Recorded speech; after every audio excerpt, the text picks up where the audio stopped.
한국 여행 중 여권을 잃어버렸다고요? 아직도 그 순간을 떠올리면 심장이 덜컥 내려앉습니다. 세계 어디를 가든 여권은 곧 생명과도 같은 존재잖아요. 그걸 잃어버렸다는 사실을 깨닫는 순간 제가 느낀 공포와 절망은 말로 다 표현할 수 없을 만큼 컸습니다. 안녕하세요. 저는 호주에서 온 클레어라고 합니다. 현재 27살로 저는 어릴 적부터 세계를 여행하며 다양한 문화를 경험하고 싶다는 꿈을 품고 자랐습니다. 저희 가족은 호주의 작은 도시 멜버른 근처에 살고 있는데요. 부모님은 소박한 농장에서 일하시며 자연 속에서 저와 동생들을 키워주셨습니다. 덕분에 저는 여유로운 자연 환경 속에서 자랄 수 있었고 늘 새로운 세상에 대한 호기심을 가졌습니다. 저는 어릴 적부터 한국에 대해 아주 특별한 관심을 갖고 있었습니다. 사실 한국은 제 버킷리스트의 맨 위에 올라 있었던 나라 중 하나였어요. 이유요? 그건 여러 가지가 있지만 어릴 적부터 저를 매료시켰던 한국의 문화와 사람들이 가장 큰 이유였습니다. 제가 처음 한국을 접한 건 고등학교 때였어요. 당시 세계 여러 나라를 공부하며 선생님이 한국의 전통 한옥과 K-팝 문화를 소개해 주셨거든요. 솔직히 말해서 처음엔 단순히 흥미로운 나라라고 생각했을 뿐이었어요. 그런데 시간이 지날수록 한국이라는 나라가 가진 매력이 제 마음속에 깊이 자리 잡기 시작했죠. 특히 한국 드라마와 영화는 저에게 다른 나라의 작품들과는 다른 특별함을 느끼게 했어요. 따뜻한 가족 이야기, 인생의 의미를 찾으려는 주인공들의 여정, 그리고 현실적인 문제를 정면으로 다루는 깊이 있는 이야기들이 저를 사로잡았습니다. 대학에 들어간 후에는 K-팝이라는 새로운 세계에 빠지게 됐어요. 특히 방탄소년단, 블랙핑크 같은 아티스트들의 음악은 단순히 즐기는 음악이 아니라 제 인생의 원동력이 됐습니다. 그들의 노래는 힘든 시기를 버티게 해줬고 그들이 전하는 메시지는 제게 늘 희망을 심어줬습니다. 그러던 어느 날 저는 한국의 전통 문화를 더 깊이 알고 싶어졌습니다. 인터넷에서 한국의 설날, 추석, 그리고 한복에 대해 찾아보다가 전통과 현대가 공존하는 이 나라의 매력에 빠져들었죠. 왜 한국이 내 버킷리스트에 올랐을까요? 여러 나라를 여행하며 많은 곳을 보고 싶었지만 한국은 특히나 사람 때문에 가보고 싶은 나라였어요. 한국 사람들의 예의 바르고 따뜻한 성품, 그리고 손님을 가족처럼 대한다는 이야기를 여러 매체에서 접하면서 이건 직접 가서 느껴봐야만 한다는 생각이 들었습니다. 게다가 한국의 대중교통 시스템과 놀라운 기술 발전 이야기도 저를 매료시켰습니다. 안전하고 효율적인 대중교통, 최첨단 기술로 운영되는 스마트 도시, 그리고 세계적으로 인정받는 의료 시스템까지 저는 한국이 단순히 과거의 전통을 간직한 나라를 넘어 미래를 이끌어가는 선도적인 나라라는 점에서 더 큰 흥미를 느꼈습니다. 하지만 무엇보다도 제가 한국을 꼭 가보고 싶었던 이유는 한국에서 만날 수 있는 사람들 때문이었습니다. 한국 사람들의 따뜻함과 배려심은 늘 저를 감동시켰거든요. 졸업 후 드디어 저는 한국 여행을 계획하게 되었습니다. 몇 달 동안 아르바이트를 하며 돈을 모아 비행기 표와 숙소를 예약하고 한국에서 해야 할 일들을 적어 나가기 시작했죠. 서울의 궁궐과 대구의 전통시장, 부산의 해변까지 저는 모든 순간을 하나도 놓치지 않으려고 계획을 세웠습니다. 하지만 한국에 도착한 지 이틀 만에 제 여행의 가장 끔찍한 순간을 맞이하게 될 줄은 상상도 못했습니다. 여권을 잃어버린 채 서울 한복판에 홀로 서 있었던 그 순간은 평생 잊을 수 없을 거예요. 여행의 첫날은 완벽했어요. 이른 아침 인천공항에 도착하자마자 놀라운 시설과 친절한 직원들에 감탄하며 한국에 대한 기대감을 한껏 높였죠. 공항철도를 타고 서울역으로 이동하는 동안 창밖으로 보이는 풍경은 정말 멋졌습니다. 그날 오후 저는 인사동으로 향했어요. 전통과 현대가 공존하는 이곳에서 한복을 입고 사진을 찍고 한국 전통차를 마시며 시간을 보냈죠. 다양한 기념품 가게를 들르며 가족들에게 줄 선물을 고르는 일도 재미있었습니다. 한국에서의 첫날이 이렇게 완벽할 수 있을까 싶을 정도였어요. 문제는 바로 그 다음 날 대구로 떠나기 위해 서울역으로 향하던 중에 발생했습니다. 기차를 타기 위해 가방에서 여권을 꺼내려는데 아무리 뒤져도 여권이 보이지 않는 겁니다. 순간 머릿속이 하얘졌어요. 설마 여권을 잃어버린 걸까? 일단 침착하려고 했지만 가방을 몇 번이고 뒤집어 봐도 결과는 같았습니다. 여권이 없었어요. 여행객들에게 여권은 생명줄과도 같은데 그것이 사라졌다는 사실에 숨이 턱 막혔죠. 당장 기차표부터 취소해야 했고 예약해둔 숙소와 다음 일정까지 모든 계획이 무너지는 게 눈앞에 선명히 보였습니다. 저는 여권을 마지막으로 봤던 인사동을 떠올렸어요. 어제 오후에 들렀던 한복 대여점, 찻집, 그리고 기념품 가게까지 전부 기억해내려고 애썼죠. 혹시라도 그곳 어딘가에 떨어뜨렸을 가능성을 기대하며 택시를 타고 급히 인사동으로 돌아갔습니다. 가게마다 들어가서 제가 여권을 잃어버린 것 같다고 설명했지만 모두 고개를 저으며 보지 못했다고 말했어요. 불안감이 점점 커졌습니다. 그러다 길 한복판에서 관광 안내소를 발견했어요. 반쯤 체념한 마음으로 안내소 직원에게 도움을 요청했습니다. 놀랍게도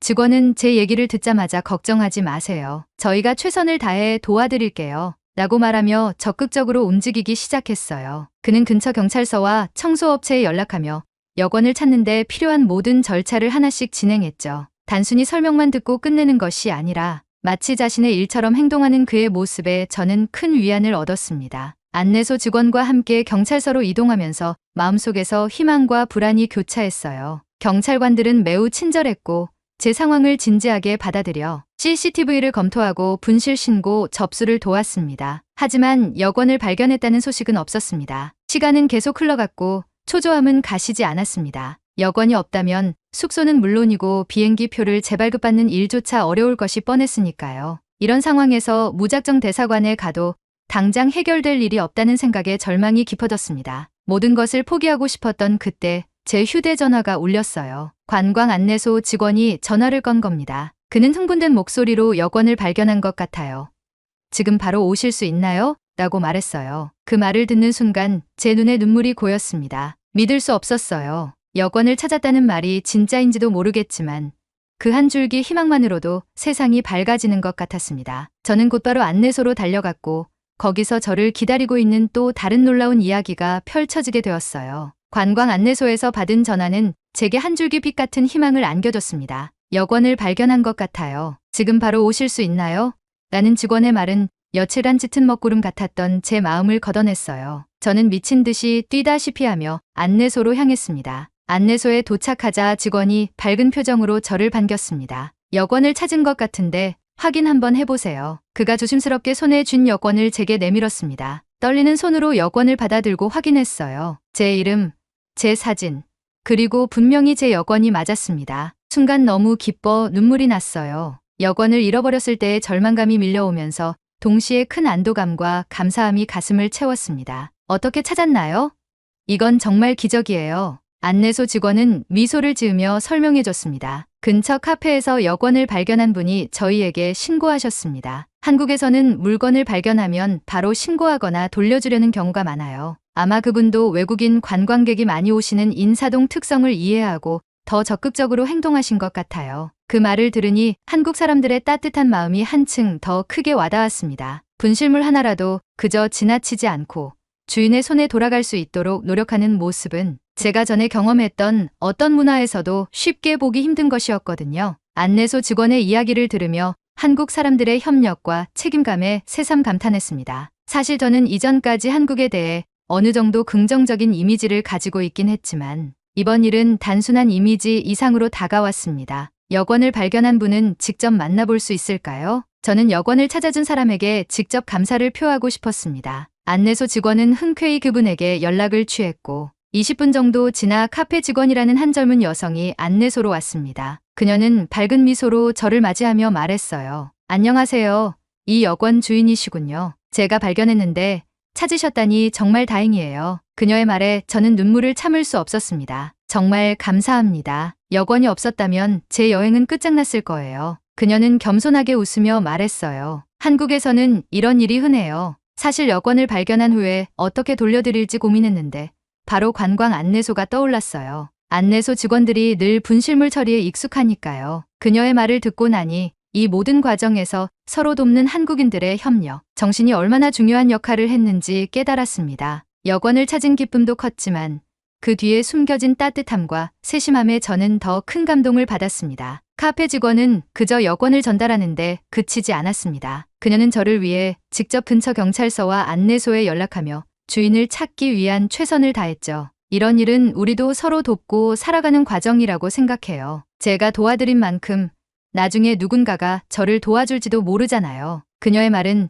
저를 울컥하게 만들었습니다. 개인주의가 만연한 세상에서 이처럼 따뜻한 마음을 가진 사람들이 있다는 것은 제게 신선한 충격이었습니다. 저는 이 경험을 통해 한국이라는 나라를 새로운 시각으로 바라보게 되었어요. 여권을 돌려받은 후 저는 그녀에게 감사의 표시로 작은 선물을 하고 싶었지만 그녀는 이런 일에 보답은 필요 없어요. 제가 즐거운 마음으로 한 일이니까요. 라며 정중히 사양했습니다. 그녀의 진심 어린 태도에 더 큰 감사를 느꼈습니다. 사건이 일단락된 후 저는 제 상황을 도와준 안내소 직원과 카페 직원에게 저녁 식사를 대접하고 싶다고 요청했습니다. 그들은 처음에는 부담스러워했지만 제가 여러 번 요청한 끝에 작은 식당에서 간단히 식사를 함께 하게 되었습니다. 식사 자리에서 저는 그들에게 한국인의 협력 정신과 친절함이 어디에서 나오는지 물어봤습니다. 그들은 어렸을 때부터 자연스럽게 어려움을 겪은 사람은 도와줘야 한다고 배워서 자연스러운 일이에요. 더불어 사는 사회에서는 서로 돕는 것이 필수라고 생각하거든요. 라고 대답했습니다. 그 말은 제게 깊은 인상을 남겼습니다. 한국 사람들에게는 누군가의 어려움을 외면하지 않고 자신의 시간과 노력을 들여 문제를 해결하려는 마음가짐이 내재화되어 있었던 거죠. 여권 사건이 해결된 후 저는 서울에서의 남은 여행을 더 큰 감사와 감동으로 채울 수 있었습니다. 모든 곳에서 만난 한국 사람들은 늘 환대와 따뜻함으로 저를 맞아줬어요. 한 번은 지하철에서 무거운 가방을 들고 있는 저를 보고 어떤 중년 남성이 가방 무겁죠? 제가 들어드릴게요. 라며 도움을 주었고 또 한 번은 길을 잃었을 때 지나가는 할머니가 직접 길 안내를 해주시며 조심히 다니세요. 라고 말씀하셨어요. 이 모든 경험은 단순히 한국에서의 여행을 넘어 제 인생에서 소중한 교훈이 되었습니다. 서로 돕고 나누는 삶의 방식이야말로 진정한 행복을 가져다 준다는 것을 깨닫게 해준 경험이었죠. 여권을 무사히 돌려받고 나니 모든 것이 제자리를 찾은 것처럼 느껴졌습니다. 마음이 가벼워졌고 남은 여행 일정을 이어갈 수 있다는 안도감에 새로운 에너지가 솟아났죠. 그러나 한국에서의 여정은 단순히 여권을 되찾는 것으로 끝나지 않았습니다. 그날의 사건은 단순한 에피소드가 아니라 제가 한국에 대해 품고 있던 선입견과 오해를 완전히 바꿔놓는 계기가 되었으니까요. 여권을 찾게 해준 카페 직원과 관광 안내소 직원과 함께 식사를 하며 나눈 대화는 제게 큰 영감을 주었습니다. 특히 안내소 직원의 한마디가 기억에 깊이 남아 있습니다. 한국에서는 작은 도움도 서로 기꺼이 나눠야 한다고들 생각해요.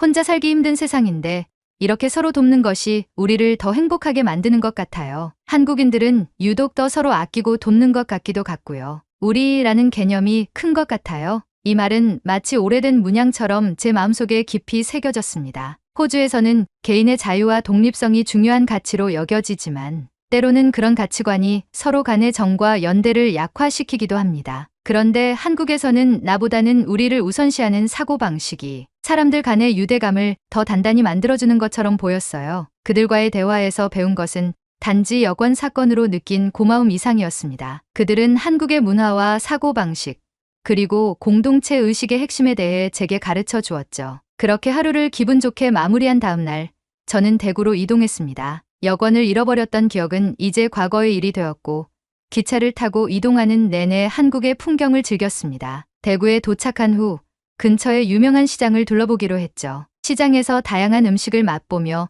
행복한 시간을 보내던 중 또 한 번의 난관이 저를 기다리고 있었습니다. 맛있는 냄새를 따라 한 식당에 들어가 국밥을 주문했는데 문제는 음식이 도착한 후에 생겼습니다. 테이블 위에는 국밥과 함께 여러 개의 작은 접시들이 놓여 있었어요. 다양한 반찬들이 정말 매력적으로 보였죠. 그런데 저를 당황스럽게 만든 것은 제가 반찬을 먹으려고 할 때 옆 테이블에 있던 한 중년 여성이 저를 보며 무언가를 한국어로 말한 겁니다. 표정은 다소 날카로워 보였고 제 손짓을 보며 고개를 갸우뚱했습니다. 내가 뭘 잘못했나? 그 순간 저는 무언가 잘못된 행동을 한 게 아닐까 걱정하기 시작했어요. 혹시 반찬을 먹는 방식에 대한 문화적 차이가 있었던 걸까요? 그녀의 표정과 말투는 마치 제가 무례한 행동을 했다는 듯 보였습니다. 잠시 후 식당 직원이 제게 다가와 친절하게 물었습니다. 어디에서 오셨어요?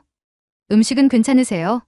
저는 영어로 상황을 설명하며 옆 테이블의 여성이 자신에게 무언가를 말했는데 그게 혹시 제가 잘못한 것 때문인지 물어봤습니다. 직원은 웃으며 고개를 저었습니다. 아니에요. 그분이 당신이 반찬을 잘 드시나 보려고 물어본 거예요. 반찬이 입에 맞는지 궁금하셨던 거죠. 저는 그제야 긴장이 풀렸습니다. 그녀는 단순히 외국인 관광객이 한국 음식을 좋아하는지 궁금해서 말을 건넨 것이었는데 제가 그 의도를 오해한 것이었어요. 직원이 이 이야기를 설명하자 옆 테이블의 여성이 다가왔습니다. 그녀는 웃으며 반찬이 괜찮으세요?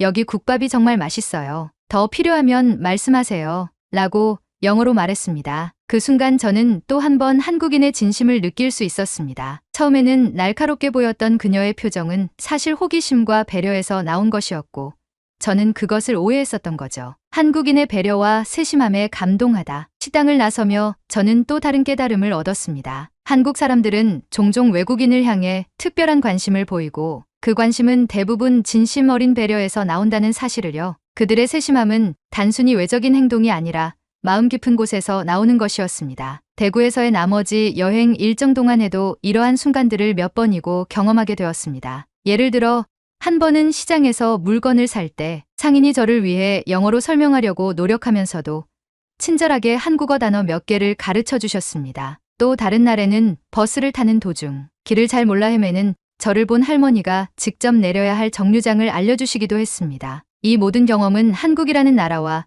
그 사람들에 대한 제 인식을 완전히 바꿔놓았습니다. 저는 단순히 관광지를 둘러보는 것 이상의 무언가를 경험하고 있었습니다. 한국은 저에게 사람의 따뜻함이 무엇인지 그리고 작은 배려가 얼마나 큰 영향을 줄 수 있는지 보여주는 곳이었죠. 여권을 잃어버린 사건이 제 여행의 시작이었다면 그 이후에 이어진 크고 작은 경험들은 한국을 더 사랑하게 만들었습니다. 한국인의 배려와 따뜻함은 어디를 가든 함께 따라다녔고 저는 이곳에서 단순한 여행자가 아니라 환영받는 손님처럼 느껴졌습니다. 대구에서의 마지막 날, 저는 한 작은 카페에서 커피를 마시며 이런 생각을 했습니다. 한국에서의 경험은 단순히 음식, 풍경, 문화로 끝나는 것이 아니라 사람과 사람 간의 따뜻한 연결에서 진정한 가치를 찾을 수 있다는 것을요. 대구에서의 마지막 날이 밝았습니다. 아침 햇살이 창문을 통해 방 안을 가득 채웠지만 제 마음에는 설렘과 아쉬움이 동시에 밀려왔습니다. 짧지만 깊이 있는 시간 속에서 저는 한국이라는 나라에 대해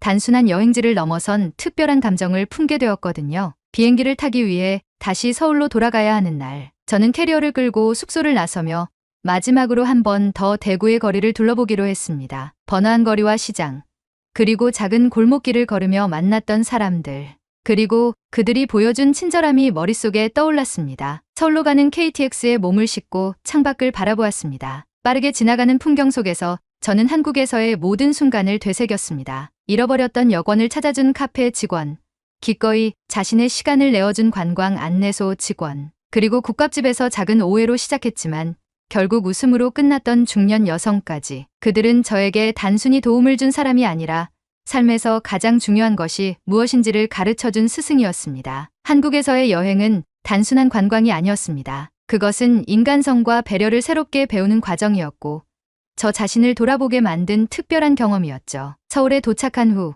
비행 시간까지 약간의 여유가 있어 인사동을 다시 한번 방문했습니다. 여권을 찾으러 다급히 뛰어다녔던 그 골목을 천천히 걸으며 이제는 평온한 마음으로 주변을 바라보았습니다. 마침 작은 찻집에서 전통차를 마시며 휴식을 취하기로 했습니다. 따뜻한 유자차를 마시며 한국의 마지막 날을 정리하던 중 한 노부부가 제게 말을 걸어왔습니다. 외국 분이신 것 같은데 한국 여행은 어떠셨나요? 그들의 물음에 저는 웃으며 대답했습니다. 정말 놀라운 시간이었어요. 이곳에서 만난 모든 사람들이 저를 너무 따뜻하게 대해주셔서 감사한 마음뿐입니다. 노부부는 흐뭇한 표정으로 고개를 끄덕이며 말했습니다. 한국에서는 손님은 늘 가족처럼 대접해야 한다고 생각합니다. 당신이 좋은 추억을 만들고 돌아간다면 그것이 우리에겐 가장 큰 기쁨이죠. 그 짧은 대화는 제게 또 다른 선물처럼 느껴졌습니다. 여권을 잃어버렸던 사건부터 작은 도움까지 한국 사람들의 마음에는 언제나 타인을 배려하는 따뜻함이 깃들어 있었습니다. 인천공항에서의 출국 수속을 마친 후 저는 비행기에 탑승했습니다. 자리에 앉아 창밖을 바라보며 마지막으로 한국의 풍경을 마음에 새겼습니다. 비행기가 이륙하며 한국 땅이 점점 멀어지자 제 마음은 묘한 감정으로 가득 찼습니다. 아쉬움과 감사함, 그리고 약간의 그리움이 섞인 감정이었죠. 그 순간 저는 한 가지 다짐을 했습니다. 한국에서 받았던 따뜻한 배려와 도움을 저도 다른 사람들에게 전해야겠다고요. 누군가 길을 잃었거나 도움이 필요하거나 혼자 힘으로 해결하기 어려운 상황에 처해 있을 때 제가 먼저 손을 내밀겠다고 결심했습니다. 한국에서의 경험은 단순히 제 여행의 한 장이 아니라 제 삶을 변화시키는 중요한 교훈이 되었습니다. 호주로 돌아온 후 저는 제 경험을 가족과 친구들에게 이야기했습니다. 모두가 한국에서 제가 겪었던 이야기에 놀라워했고 한편으로는 부러워하기도 했죠. 특히 여권을 찾는 과정에서 받은 도움과 따뜻한 마음을 들려줄 때마다 잃어버린 물건을 그렇게 쉽게 다시 찾을 수 있다니 한국은 정말 특별한 나라구나 라는 반응이 대부분이었습니다. 그 이야기를 듣던 엄마가 한마디 했습니다. 클레어, 너 꼭 다시 갈 것 같구나. 다음번엔 엄마도 데려가줘. 그 말을 듣는 순간 저는 웃으며 고개를 끄덕였습니다. 꼭 다시 갈 거예요.